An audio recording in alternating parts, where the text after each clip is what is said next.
Special raw mango curd recipe. Delicious and perfect recipe for rice. Just need 10 minutes for the preparation. Let's move to the video.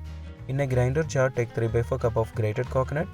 Then add 5 green chilies, half teaspoon cumin seeds, 1 teaspoon salt, 1/4 cup of water.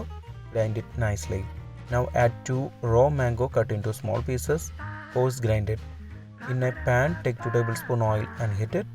Use coconut oil for best taste. When the oil is hot, add 1 teaspoon mustard seeds. When the mustard seeds start spluttering, keep it low flame and add 3 red chilli cut into halves, some curry leaves. Saute it for a minute. If you have not subscribed to our channel, please do subscribe and support. To receive latest video notification, don't forget to enable bell icon. Then add the grinded paste to it and mix it well. Now add 3 tablespoon curd to it.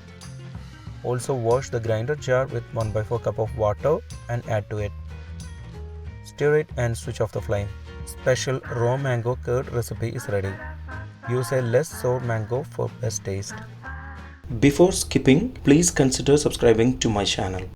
Click here to watch the most recent video. I hope you will really like it. Click on top for non-vegetarian recipes or click below for vegetarian recipes. For all other interesting videos like snacks, South Indian recipes, North Indian recipes, desserts, drinks, please check the description box below.